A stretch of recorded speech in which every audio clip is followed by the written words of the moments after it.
बिस्मिल्लाहिर्रहमानिर्रहीम। शुरू अल्लाह के नाम से जो बड़ा मेहरबान निहायत रहम वाला है।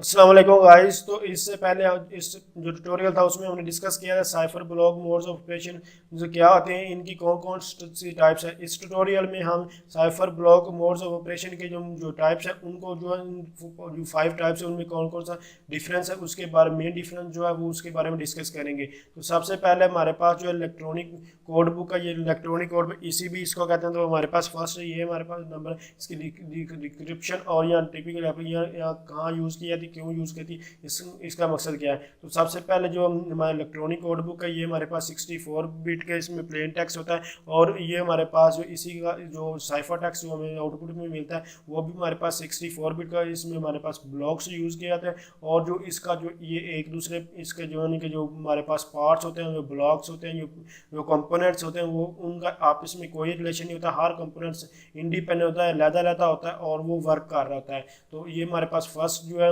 ये इसको इलेक्ट्रॉनिक कोड बुक कहते हैं। ये हमारे पास जब छोटी सी हमें कोई भी इंफॉर्मेशन जो है या सेंड करनी है एक जगह से दूसरी जगह, यानी कि डाटा छोटा सा डाटा जो हमारा डाटा इंक्रिप्ट करना था, तब ये हमारे पास जो है ये वर्क करती है। इसके अलावा ये हमारे पास जो है वर्क नहीं करती। तो यहाँ यानी कि स्मॉल पीस ऑफ जो है इंफॉर्मेशन हमें जब इंक्रिप्ट करनी तब इसका यूज़ करते हैं। जो secure transmission of single value, यानी कि एक ही वैल्यू सिंगल वैल्यू के लिए इसके यूज़ ये करते हैं। तो ये सिर्फ एक ही जो एट अ टाइम इसका एक ही ब्लॉक जो है वो वर्क इंक्रिप्शन और डिक्रिप्शन में जो है वर्क करता है, और इसकी जो सेम इसमें सेम ही की यूज़ की थी। उसके बाद साइफर ब्लॉक चेनिंग। साइफर ब्लॉक चेनिंग में क्या था, जो हमारे पास यहाँ जो इसमें जो प्रॉब्लम्स आ रही थी वो यहाँ इसमें प्रॉब्लम्स जो है सॉल्व की, यानी कि यहाँ इंडिपेंडेंट था, यहाँ जो है ये डिपेंडेंट किया गया। क्योंकि जो यहाँ हमारे पास जो डाटा, जो बड़ा डाटा अगर हम सेंड करना चाहें तो यहाँ हमारे पास डाटा जो है वो बड़ा सेंड नहीं होता था। लेकिन उस प्रॉब्लम को सॉल्व करने के लिए यहाँ हमारे पास ये कंसेप्ट है साइफर ब्लॉक चेनिंग, यानी कि जो अगर बहुत बड़ा डाटा है उसको सेंड करना चाहते हैं तो उसके थ्रू इसको हम जो है वो सेंड कर सकते हैं। तो इसके अलावा ये हमारे पास जो है अगर जो बड़ी, जैसे मैं आपको बता चुका हूँ कि अथेंटिकेशन और general purpose block oriented transmission, यानी कि यहाँ बड़ा डाटा जो सिक्योर वे से सेंड करना है तो इसका यूज़ कर सकते हैं। लेकिन अगर यहाँ हमने बड़ा डाटा जो है वो सेंड करना चाहेंगे तो वो हमारे पास वो फेल्ड हो जाएगा। इसको जो इसका चेनिंग नाम इसलिए रखा गया कि इसलिए कि जो साइफर टेक्स्ट होता है वो हमारे पास डिपेंड कर रहा होता है जो आगे वाली जो इनपुट होती है जो है प्लेन टेक्स्ट उसकी। सिंपली ये हमारे पास ये भी 64 बिट में यूज़ किया, यानी कि DES वगैरह में यूज़ किया 64 बिट के होता है, ये भी 64 बिट के। ये स्मॉल डाटा के लिए, ये हमारे पास लार्ज डाटा के लिए, लेकिन दोनों ही सिक्योर वैसे डाटा सेंड करने के लिए यूज़ होते हैं। तो ये दोनों ब्लॉक साइफर, यानी कि ब्लॉक 64 ब्लॉक की इनपुट होती है और 64 ब्लॉक की हमें आउटपुट ये देता है। उसके बाद साइफर फीडबैक। साइफर फीडबैक यानी कि जो हमारे पास साइफर की फीडबैक होती है वो आगे वाले ही, फीडबैक का मतलब आगे खिलाना, यानी कि जो हमारे पास जो इनपुट से आउटपुट आ रही, आउटपुट को आगे इनपुट में देना, उसको कहते हैं ये फीडबैक। यानी कि इसमें हमारे पास क्या होता है कि हमारा जब इनपुट होती है उसको जो यानी कि इसमें हमारे पास बेसिकली मैं आपको बता दूंगा, इसमें जो हमारे पास इनपुट आ रही होती है असल में वो हमारे पास ब्लॉक में होती है, ब्लॉक साइज में, और उस ब्लॉक साइज को हम दोबारा जो है वो कन्वर्ट करना चाहते होते हैं स्ट्रीम ब्लॉक साइज से हम करना चाहते होते हैं स्ट्रीम में। ब्लॉक साइज क्या था ये मैं पहले बता चुका हूँ बहुत डिटेल का, फिर भी बता देते हैं। ब्लॉक साइज में भी इसको आप जो है कह सकते हैं पीस, कंपोनेंट्स, पार्ट्स वगैरह कह सकते हैं, या चंक्स कह सकते हैं। लेकिन जो स्ट्रीम होता है इसमें कंटिन्यूस इंक्रिप्शन और डिक्रिप्शन होते हैं। लेकिन ब्लॉक्स में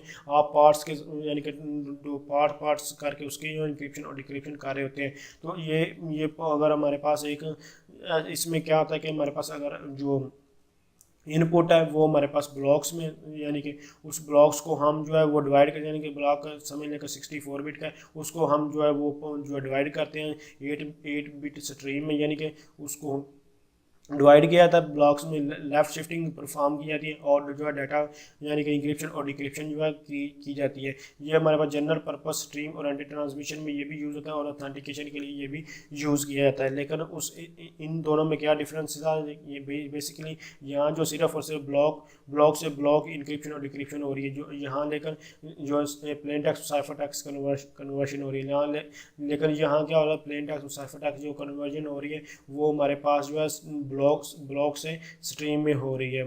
तो उसके बाद हमारे पास आउटपुट फीडबैक OFB इसको भी कहते हैं। तो ये हमारे पास CFB की तरह ये वर्क करता है, लेकिन इसमें हमारे पास क्या होता है कि इसमें जो डाटा जो है यहाँ क्या होता था, ये एक ब्लॉक है और उस ब्लॉक से आगे स्ट्रीम जब हम कन्वर्ट कर रहे थे तो वो हमारे पास जो है शिफ्ट लेफ्ट शिफ्ट यानी कि शिफ्टिंग परफॉर्म हो रही और उसमें डिवाइड किया जा रहा है। लेकिन यहाँ जो क्या होता है कि जब ब्लॉक में साइज है उस स्ट्रीम में जब कन्वर्ट करें तो जितनी हमारे पास इनपुट थी उतनी ही आउटपुट है। ये पूरे का पूरा ब्लॉक यहाँ हमारे पास शिफ्ट हो रहा है जबकि लेकर यहाँ हमारे पास ब्लॉक जो है वो डिवाइड हो जाता है। तो ये हमारे पास जो है हमारे पास यहाँ हमें हाई जो नॉइजी चैनल वहाँ कम्युनिकेशन करने के लिए इसका यूज़, यानी कि सेटेलाइट कम्युनिकेशन के लिए इसका बेसिकली जो हमारा यूज़ किया जाता है। उसके बाद हमारा काउंटर में हमारे पास क्या आता है कि इसको CTR भी कहते हैं।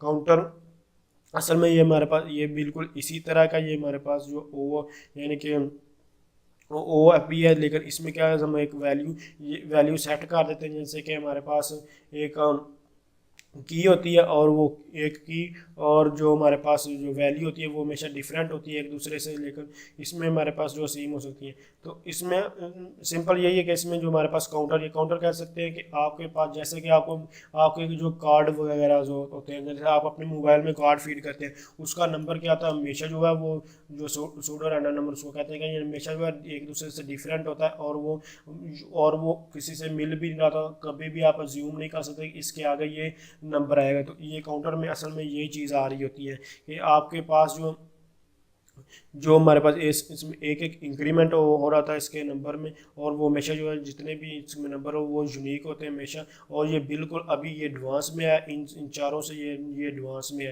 तो ये हमारे पास जितनी भी यानी कि general block oriented transmission useful for high speed requirement high speed network के लिए यूज़ होता है। जैसे कि हमारे यहाँ सिक्योर वे जहाँ से करनी होती है हमें कम्युनिकेशन वहाँ होता है, जैसा कि हमारे IP सिक्योरिटी वगैरह होती है। या फिर ये हमारे सबसे आप इसको समझ लें कि ATM के लिए ये हमारे पास जो काउंटर का जो है कंसेप्ट यूज़ किया, और ये basically AES advance encryption standard में ये यूज़ किया जाता है। तो इनमें सब में बेसिकली ये डिफरेंस है।